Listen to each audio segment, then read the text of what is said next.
Witam Cię serdecznie na naszej stronie internetowej. Dziękuję, że korzystasz z materiałów. Mam nadzieję, że będą one dla Ciebie cenne i wartościowe. Życzę Ci miłego odbioru i do zobaczenia na kolejnych transmisjach w Kościele online.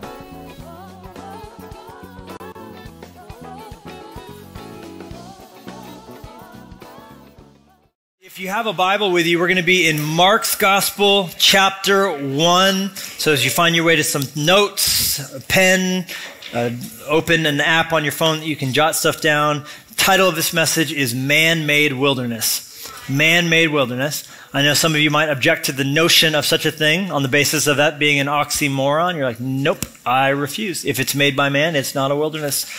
Well, that's fine, but that's the title. So you can't do anything about that. The series we're in currently is called Morning, Noon, and Night. And if you missed the kickoff message, I would encourage you to jump on our YouTube channel. That's youtube.com/FreshLifeChurch, or on our podcast or app, because we preach these series most often as one message broken up over a number of weeks, as opposed to like a part 2, 3, and 4. And so really last week set the pace for everything in this collection of talks. So we'd love to have you hear that. It was called Helter Skelter. And it was what we want to avoid, lives of pulled in a million different directions, because that's not good for your soul. And this series is all about the rhythms of a healthy soul. We want to come to a place where we get into a rhythm with something that's good for us on the inside. Because if where you're at is a place where you're not healthy, where there's dysfunction, but you look to the future, you go, oh, it'll be better down the road. Let me tell you something. If you don't change your direction, you're going to arrive exactly where you're going. So where you're at today, play that out. Just fast forward the tape 10 years, 15 years, 20 years. You'll be even more unhealthy. You'll be even more dysfunctional. And so what we want to do is currently assess where we're at and play that out and make the necessary changes, course adjustments. I mean, 2-3 degrees out, flying from LA to New York, you are way off course, just 2 degrees. So let's fine tune it and say, look, are we at a place where our souls are in a healthy, sustainable, scalable rhythm? And if not, let's do something about that. Let's tweak the formula, because bad days make for bad months, make for bad years, make for bad decades. And so let's make the changes we need to now. Let's not live helter-skelter. A good rhythm for your soul, morning and noon and night. Let's have good days and build them together, string them together like a string of pearls. And one day we'll look back and be proud of the life that we've been living. Stephen Covey once said, you could spend your whole life climbing a ladder and get to the end of your life and realize your ladder was propped up against the wrong wall. And the greatest tragedy would be to win in life at the wrong thing. And so let's figure this out, shall we?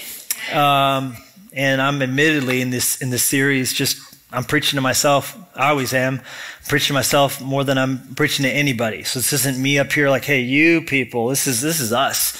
This is us. And let's make sense of it while we still have breath in our lungs. Mark 1.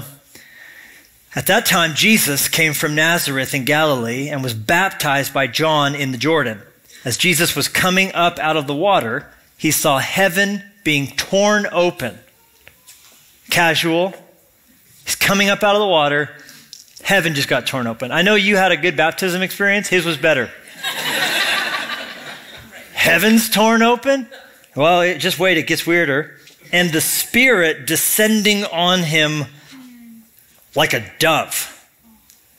Someone just say awesome quick before my head explodes.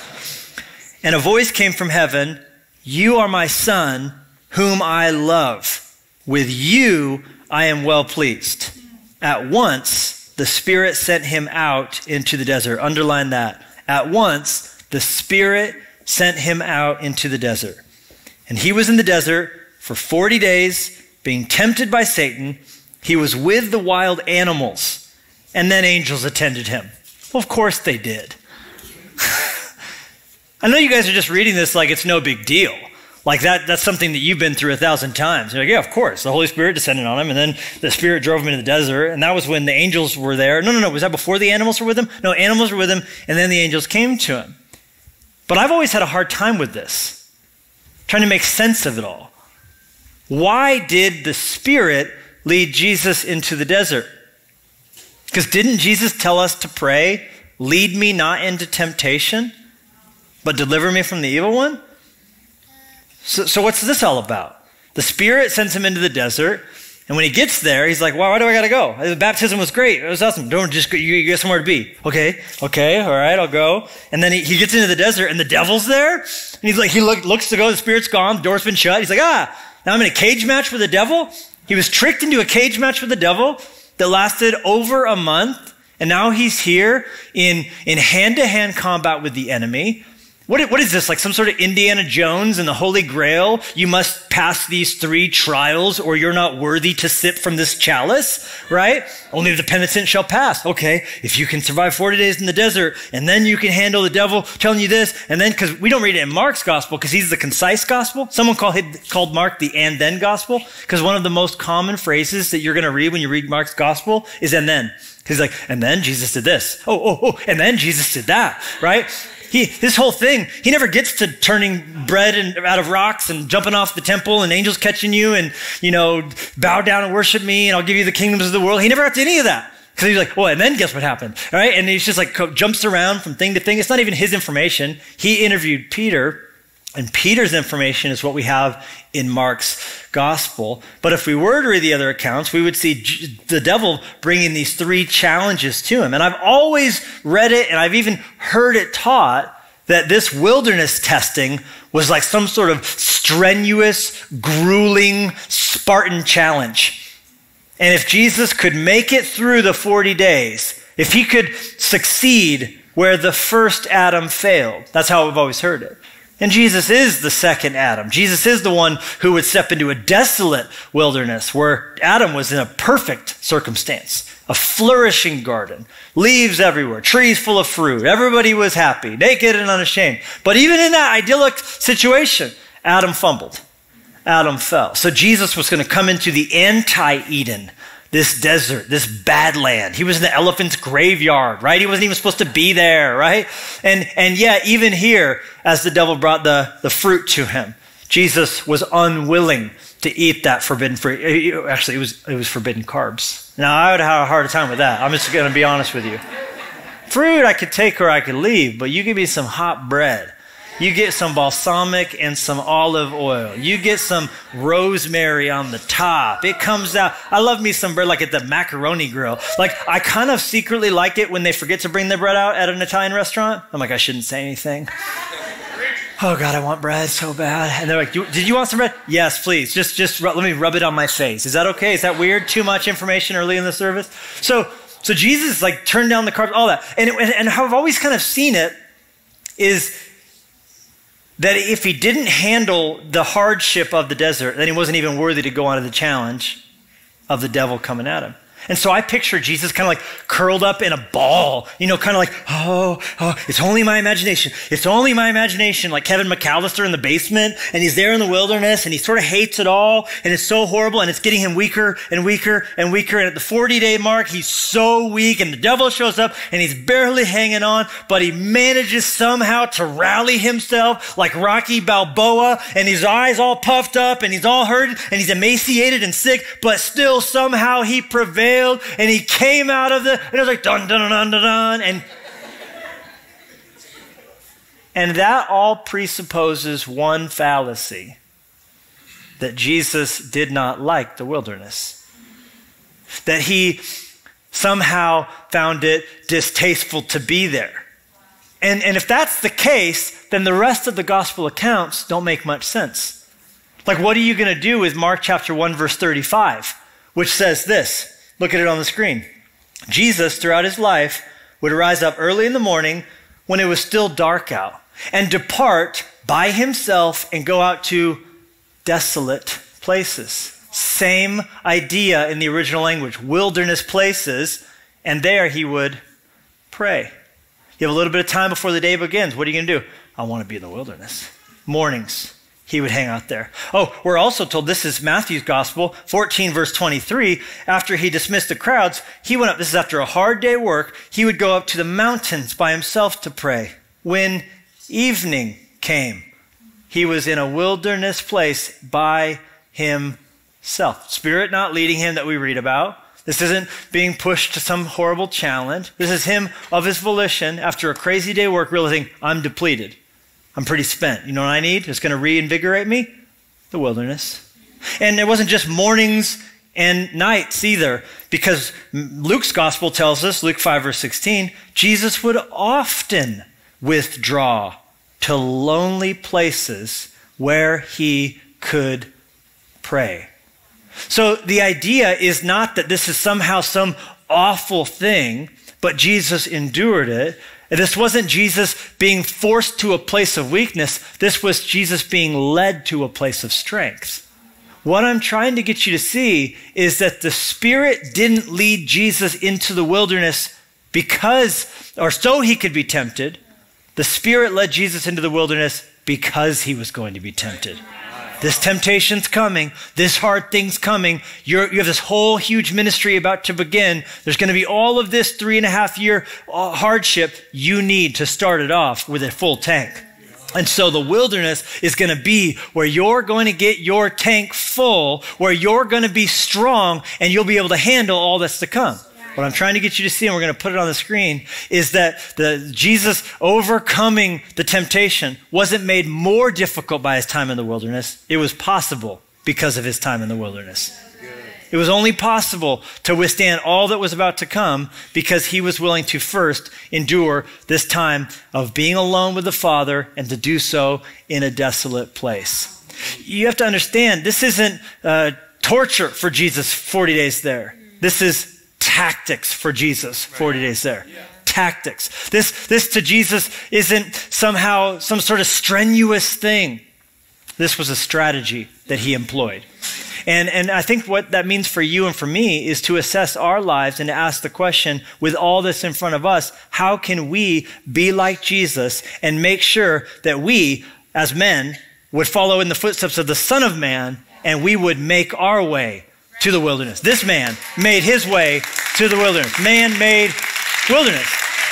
And we need to do the same if we're to be at our best when the enemy comes to us. That when the enemy meets us, that we've done what Jesus did. You can't change the battle, but you can change the battlefield. And Jesus is saying, if the devil's coming, if the Lucifer himself is going to show up. Now, sidebar, most of us have never, ever had any experience with the devil. I know we're like, the devil made me do it, and the devil's been messing with me. The devil probably does not know my name and probably does not know your name, okay? He's not omnipresent. He's not in more than one place at one time. He has lots of demons, and I probably have like a JV demon who's got an inhaler, okay? And he causes enough problem for me, all right? But the devil personally showed up. And we know that the Bible even indicates that demons are assigned to different jurisdictions, different areas. There's principalities of area, like a Vegas or a New Orleans or a New York City. There are demons, Prince of Persia. There are demons assigned to locales and spaces. But you know what? Angels are assigned too. And just like the angels showed up for Jesus, God will send his angels to watch out for you. And he'll do the same for me. The notion of a guardian angel is by no means unbiblical, okay? And we should, as parents, be praying God would send his angels to watch over our children and do so and protect them, okay? So Jesus here is getting strong by being in the wilderness. Why? Because there he found quiet. And we need that as well. We talked last week, if you missed the message, about how really the heartbeat behind this healthy soul thing is to come to a place where we know how to calm and quiet our souls. David said that. I have learned to calm and to quiet my soul. If you don't quiet your soul, you won't have a quiet soul. Because we live in a very loud world. We live in a world that's anything but calm, anything but quiet. We live in a world that is so loud. Jim Collins said we live in a cacophonous age. Cacophonous age, full of swarming insects, of noise and interruption, buzzing about emails, text messages, cable news, advertisements, cell phones, meetings, wireless web connections, social media posts. We run the risk, he says, of waking up at the end of the year, having accomplished little of significance, each year slipping by in a flurry of activity pointing nowhere. Please stop and say, ouch. Ouch. A flurry of activity. Well, we're busy. We are so busy. A flurry of activity pointing nowhere. but leaders can. And then Jim Collins, indeed must be disciplined people who create the quiet space for disciplined thought and summon the strength for disciplined action. Jesus, the master leader. Point me to a better leader than Jesus. Point me to a better people person than Jesus. Why is he in the wilderness for 40 days? He's listening to the Spirit who's calling him into a season of creating space for disciplined thought, for remembering who he is, to summon himself. So the devil shows up. I love this thought. The devil shows up finally. He's like, hey, you should, and boom. And Jesus has an answer for every attack, and his attack is blistering. It was like, hey, have you seen those stones? So wouldn't they be good bread? You're probably hungry. He's like, fool, man shall not live by bread alone, but every word that proceeds from the mouth of the Father. We learned that on day 6. Day 6 in the wilderness, Father and I were talking about that. He's like, oh, good point. Okay, take him to a high place. Throw yourself down in the angels. The angels? Yeah, the angels are there, but guess what? I'm not putting my Lord my God to the test. So he could get me, but he's got me here. In fact, he called me to be here. What you got next? That was like, oh, this fool's been preparing himself. Bow down and worship me. All the kingdoms of the world are yours, right? You don't have to go to the cross. What are you talking about, Willis, right? He's saying, man shall not worship anybody but the Lord my God. What you got? The devil bound. The Bible says, resist the devil and he will flee from you. A lot of us think there's some truth to that Oscar Wilde statement. The only way to get rid of temptation is to give into it. No, you resist temptation, the devil will flee from you. And so that's what happens here. But Jesus had the strength because he had created the space for the kind of thought and self-reflection and self-awareness and he was centered. This was a man centered and anchored. In the wilderness, he was not depleted. He was energized. His soul was in a good rhythm, so he was ready for what would come next. And we need the same if we're not to forfeit all of our peace. Now, before we go any further, let's just acknowledge the times that we're living in. Let's just acknowledge, if we've made a mess of ourselves, it's not for no reason, right? We didn't know what was happening as the world changed all around us. 2007 is when it really all started to happen. 2007 is when the iPhone was invented. Steve Jobs held it up for the first time. This is the iPhone. And now we're all going to have infinity in our pocket. In all of recorded history, no one's ever had infinity in their pocket. If you give a 13-year-old a car with no instruction, if you give a 13-year-old access, what are they going to do? Make a mess. I made a mess. Well, of course, you were handed a car without instruction. You weren't ready for it. We have infinity in our purses. We have infinity. All of Wikipedia. Every bit of knowledge there's ever been. The ability to have ceaseless communication and input coming at you all the time. And I'm not just talking about the negative stuff. We talked last week about the Netflix stuff and the Instagram stuff a little bit. But now let's just talk about the positive stuff. The TED Talks, the YouTube lectures, the college courses, audio that you can just audit and just be listening to. The next wicked awesome Brene Brown talk. What the Audible from Seth Godin. Oh my gosh, Seth Godin. What Tim Ferriss's podcast. That guy, are you kidding me? So productive. And I got a Bluetooth speaker in my shower. It's waterproof. That used to be like the one sacred time. Now you have a shower. We have Bluetooth speakers in our shower now, guys. Right? You could live a life that you have so optimized and tweaked and hacked that you are efficient, you've cut the fat away, that you are constantly, ceaselessly receiving good things, good inputs. And let's say you're not on Instagram and you're not on Netflix too much. You've limited those things, but now it's just good stuff. This is a sermon podcast. It's the Beth Moore thing. It's Hillsong United's new record. It's Fresh Live Worship. Dawn is coming. You could be having input coming in all the time and have no quiet. It's possible, in a way it never was before in the history of the world, to banish quiet from your existence. From the moment you wake up until the moment you fall asleep with your phone in your hand,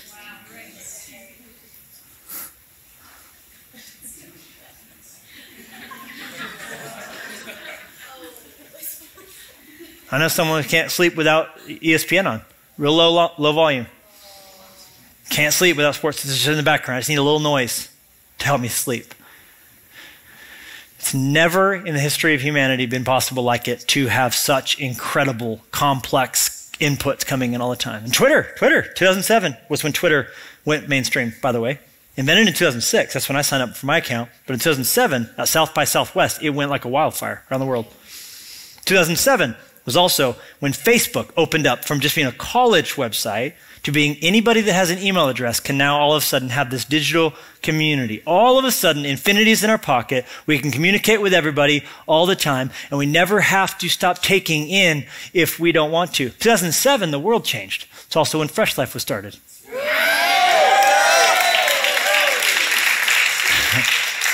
But 3 of the 4 things that I mentioned are capable of bringing you to a place where there's no longer any free moments to think.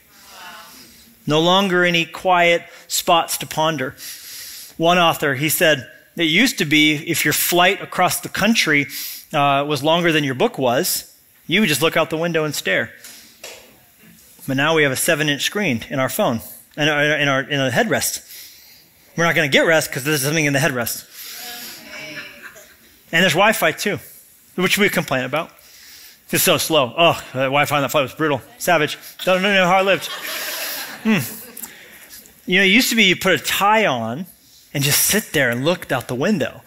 And now we're all in sweatpants, and many of you are not wearing deodorant. And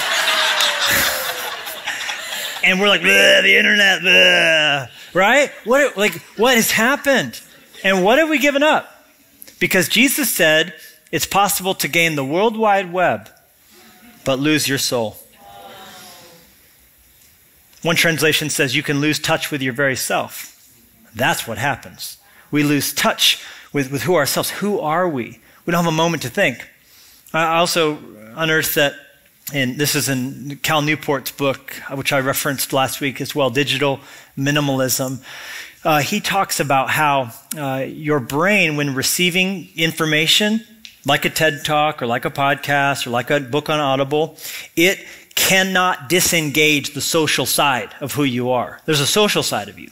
And so what happens is you're hearing Seth Godin talk, but part of you, the social side of you, thinks it's a friend speaking to you. So you're taking in the content, but you feel like you're having a moment with Seth. That's why I get letters from people who read my books and like, I feel like I know you.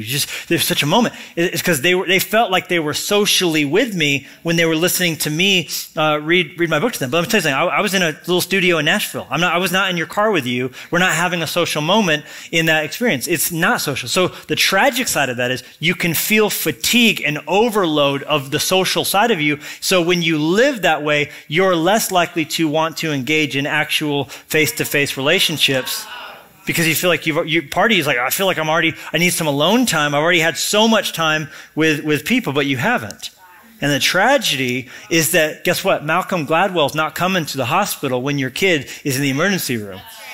And Tim Ferriss does not know your garage code and is not going to be there for you when, God forbid, the worst happens and the text messages are firing around. Here's what happened. Here's the hospital. Here's what the doctors are saying right now. And the surgery is supposed to be over for 3 hours. We will know more soon.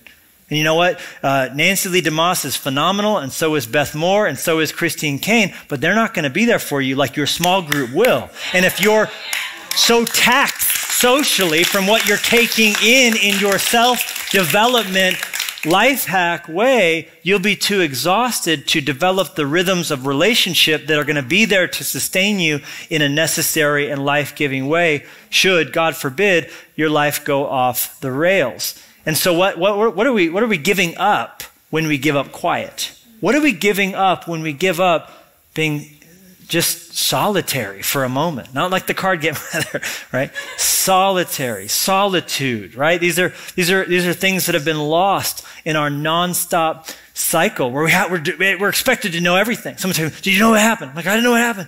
When you are watching news? No, God, no, heaven, no, I'm not watching the news, right? I've carefully selected times when I will let news into my life. You know what? I'd love to tell you about the news of how me and Jenny are doing.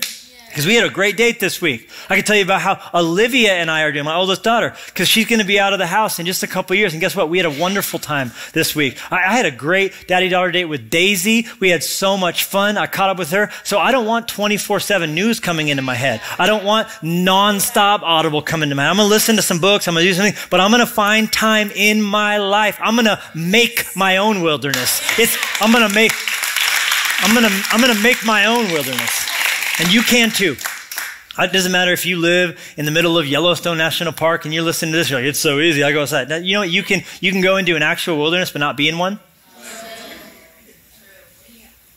And you can be in an Uber in the heart of Manhattan but be in your own little bubble. This is my time. My phone's going away. I'm putting this thing on airplane mode, which does work, by the way. And I'm going to put my soul into airplane mode. I'm just going to breathe. And you're like, this is so common. This is in every book right now. It's called mindfulness. Yeah, but that's just being, that's quiet time without Jesus is what that is, right? So this is what the world's saying we need, but we're just realizing that God who made us told us this before the world ever figured it out. To be alone, to be still. These are things that we all need to do. Make our way to the wilderness, because without it, we'll be anxious. Without it, we are anxious. You know, Barnes & Noble reported a 25% year-over-year increase in demand for books on anxiety. 25% increase. According to the American Psychological Association, teenagers in North America today are living with levels of anxiety that were normative in psychiatric patients in the 1950s. That's teenagers today. We're left with a smoldering sense of anxiety. We're bored. We're listless. Why? We're feeling bored not because there's nothing to do, but because there's too much to do. And we're not ever bored. We're bored because we don't ever allow ourselves to get bored. And the moment it's still, we turn the music on. The moment it's still, we have to have something going on at all times. Text his friend, text his thing, check the notifications on the Amazon. Why are we in the movie theater? Why am I in the movie theater watching a 38-foot tall screen, but I need to know what's on my little phone? I'm looking at a little screen because I see this person over here did it. There's an announcement. He didn't listen. Well, I can just quickly, as long as I'm not the only one, I can. Why do I care about this device? I paid to sit in front of this screen. Why am I watching Netflix but also on this and have my laptop over here? I'm bored. I'm listless. I feel burnt out. I'm not at my best when I'm allowing nonstop noise into my life. And then when I go back to work, I'm not as productive. We talked last week. It's the University of California data. 23 minutes and 15 seconds is how long it takes for you to re-engage on a deep level with a project after you've been distracted. Have you ever felt like annoyed with a book because it was too slow? It's a book. I've loved reading my entire life. I used to do contests at the local library in the summer, how many books you could finish in the summer. I won like 3 years. They're not bragging, but you know. And I've loved my whole life to read, but I noticed that when I get to that place of overwhelm and overload, I actually pick up a book, but I find my eyes are just wanting to scan or wanting to jump around. I'm like annoyed and I'm having a hard time engaging with the book. Now, it's possible to deep read on the internet, and it's possible to skim a book, but that's not what the two mediums lend themselves to. The internet medium lends itself to shallow. So when you're getting that dopamine hit of distraction, you're getting that same thing from the slot machine arm or from a hit of drugs, that in the internet is brought into you. You tend to bounce around. You tend to think, oh, I got to go to this other page. I'm not going to finish this whole talk. I'll jump over to this other thing. Where a book is meant for that slow, and it takes work to settle into that. So we have to choose to do what Jesus did, follow the Spirit into the wilderness. Can I give you 3 tips? Then we're done. We are almost over. You're almost at lunch. All right, but just quick 3 things. When you create wilderness for yourself, do so in motion. And then we're going to talk about how you got to do so in nature. And then you got to do so in silence. So these are 3 intentional things. Let's start with in motion. How did Jesus get from his baptism at the river to this desert area in between Jerusalem and the Dead Sea? Answer, he walked. And that was a part of the process. The part of the process of him slowing. The part of the process of him doing what is employed all throughout the Bible as an analogy for a relationship with God. It's walking. That's the thing. It's walking. When you walk, your arms swing. When you walk, you tend to start breathing a little bit deeper. When you walk, something happens to you. It's really good for you. Eugene Peterson, who went to heaven this past year, who was such a man of God, and he gave us a translation of the Bible called The Message, and just a dear saint. Had the chance to sit down with him. Was one of the last visitors he took before his health took a turn. They combed through his library and found extracts of some of his sermons that he had preached throughout his ministry that were never before published. And they are going to be releasing this year in a book called A Month of Sundays. And they sent me an advanced copy. And I loved this one thing he said so much. He said, the virtual elimination of walking by the automobile has more than physical consequences, for it also diminishes spiritual perceptions. We get places faster, but we experience less. So just finding time in your life that you're choosing, okay, this is a moment for solitude. This is a moment for me to walk somewhere. This is a moment for me to pay attention to birds. Like I love to do this even when I'm traveling. And whenever I fly through Atlanta, I ignore the plane train. Atlanta's the busiest, largest airport in our country, and I think it's the most takeoff and landings in the entire world, and so it's massive. And so they have this huge train that can get you from all the different terminals. And if you don't take it, it's a 25-minute walk in some cases, and I love it.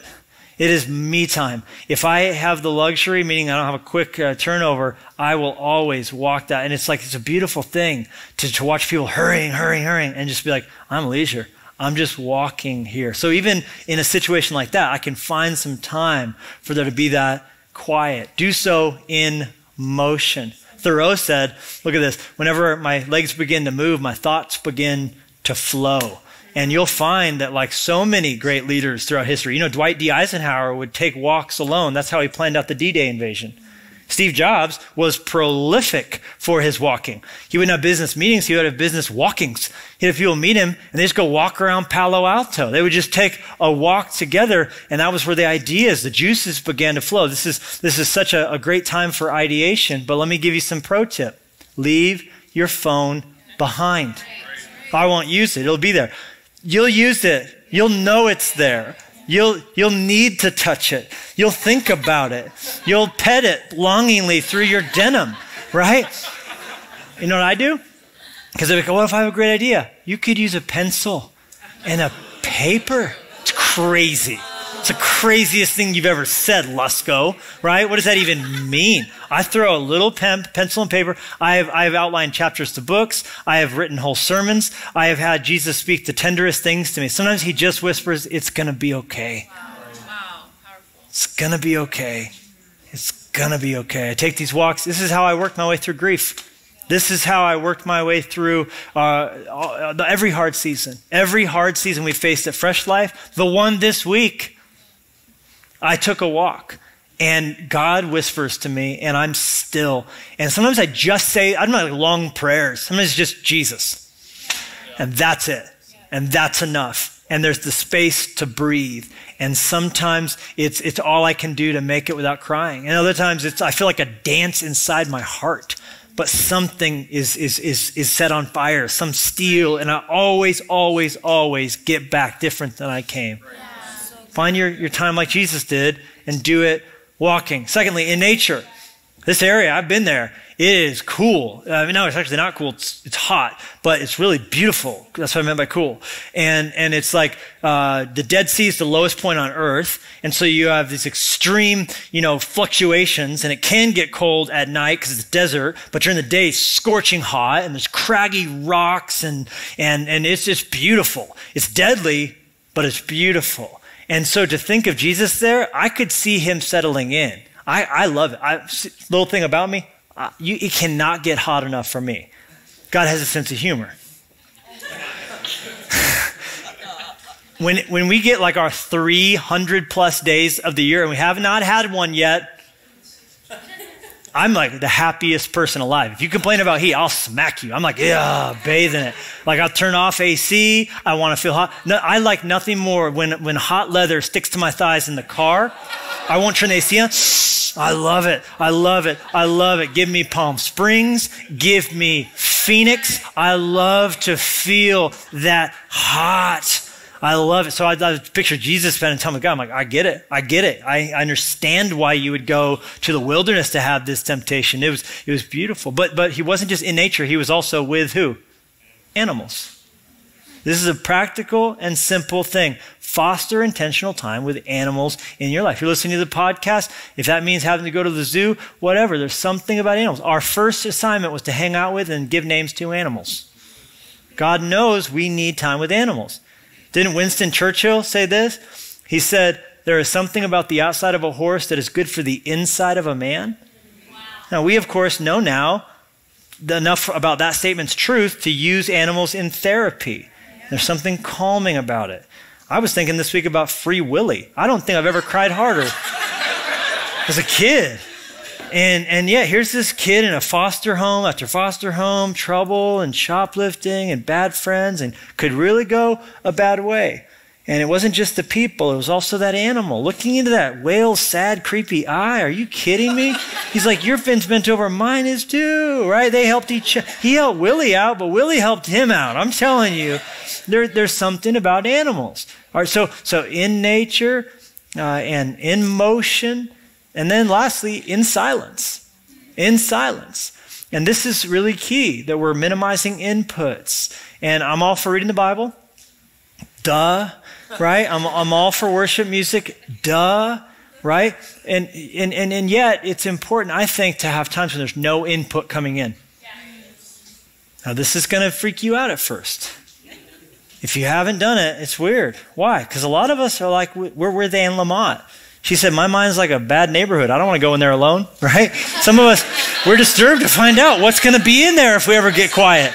I don't want to be alone with my thoughts. That's what definitely don't want that. Right? I'll actually see what's in there.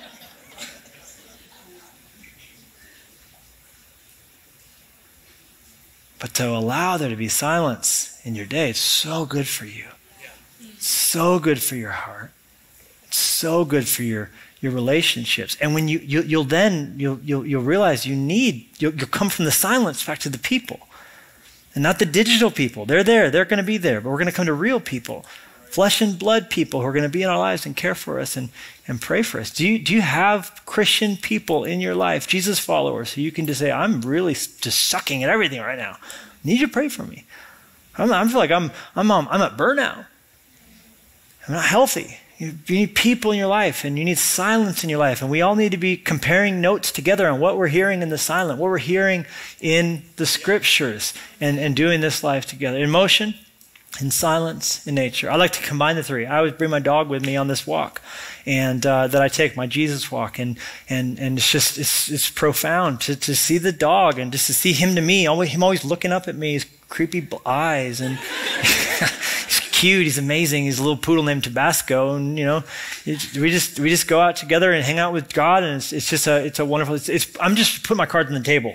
This is why I'm still here. This is why 12 years in, I'm still here. Most pastors don't make it more than 2 years in a church. Jenny and I are here. We're here because of the rhythms that we put in place in our soul, and we want these for you as well. That's it. I don't want anything from you. I just hope that blesses you. And let's end here. Let's end with this thought. Paul could have supplied the illustration for this message. I could have preached this whole sermon just like I did on Paul. Because before Paul ever preached anywhere, guess what? He spent some time in the wilderness. You hear about him now, but it started in the wilderness. He did not go speak to people face to face. There was first a time of testing. Elijah. Yeah, we know all about Elijah's ministry. Mightiest of the Old Testament miracle-working prophets. Not bad on a business card. And yet, what did God send? He sent him to the brook Cherith, where he had time in the wilderness, fed by birds. Birds. You heard that right. Birds brought him food every day. He goes, go hang out there. How am I going to eat? There's no food out there. I'll take care of it. A bird every day, a couple times, showed up with the delivery. It was like Uber Eats, but old school. I mean, he's like, what is this? And so we could have talked about that wilderness time was responsible for the beautiful strength of character that was exhibited later on. Could have preached this whole sermon and used David as an illustration. Man, love his Psalms. You know how he wrote them? He spent a decade in a cave. While his father-in-law, best thing that ever happened to him, the wilderness years. Wilderness was responsible for him being the sweet psalmist of Israel, the poet, warrior, king. It was those days in the wilderness. That's why he later on is like, I got to go back to the wilderness, got to intentionally foster the wilderness. When he didn't get that, it's when he was unhealthy and unwell and made bad decisions. When he wasn't putting himself back out there in that wilderness. We go crazy and we get pent up if we don't get what we actually need. We'll look for it in unhealthy places. I could have preached this whole sermon using Moses as a backdrop. 40 years in the middle of nowhere, until one day he was present enough to see a bush on fire. When he was busy in Egypt, he might not ever have noticed the bush on fire, but it was when he was in the wilderness that he was present and engaged enough, walking around with sheep in nature, alone, being silent, that he heard God saying, Moses, Moses. I could have used John the Baptist.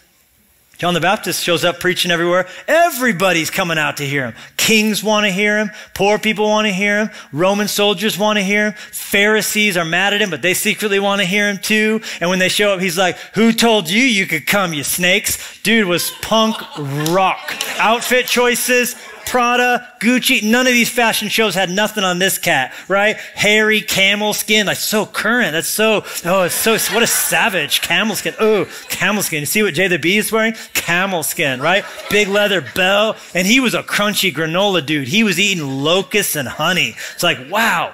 And he didn't care about what you thought of him or anybody thought of him. He shows up, everybody's going out. Disciples said, Jesus, everybody's getting baptized by this guy. And how did he get groomed for greatness? Because he just showed up one day out of nowhere. Well, Luke's gospel tells us, chapter 1, verse 80. Mark's like, what? You made it to verse 80? I never wrote an 80-verse chapter in my life, right? He said, John chose to live in the lonely wilderness until the day came when he was to be displayed publicly to Israel. Problem with our generation is we're all trying to be publicly revealed to the world without first going to the wilderness. But God did it then, and he does it now. When he wants to make a man, when he wants to make a woman, he makes that man in the wilderness. Man made wilderness. That's how it started out. God didn't form Eve and Adam in the chaos of the city. He chose to do it in the solitude, in the beauty, in the perfection of a garden. And he's still doing it today. Sermon in a sentence: you can't have a quiet soul without quiet time. So let's fight for quiet time in our lives in Jesus' name. Witam Cię ponownie. Jeżeli obejrzałeś ten materiał do końca i uważasz, że jest wartościowy i cenny, to chcę zachęcić Cię do udostępnienia informacji o nim. Możesz udostępnić link do naszej strony internetowej, a także do materiałów, które znajdziesz na Facebooku oraz na Instagramie. Tam materiały związane z bieżącą serią. A jeśli chcesz również wesprzeć tworzenie nowych materiałów w Kościele Online, to zapraszam Cię do zakładki Wesprzyj nas na stronie głównej Kościół Online TV. Tam dowiesz się więcej, jak działa Kościół Online i jak możesz stać się jego aktywną częścią.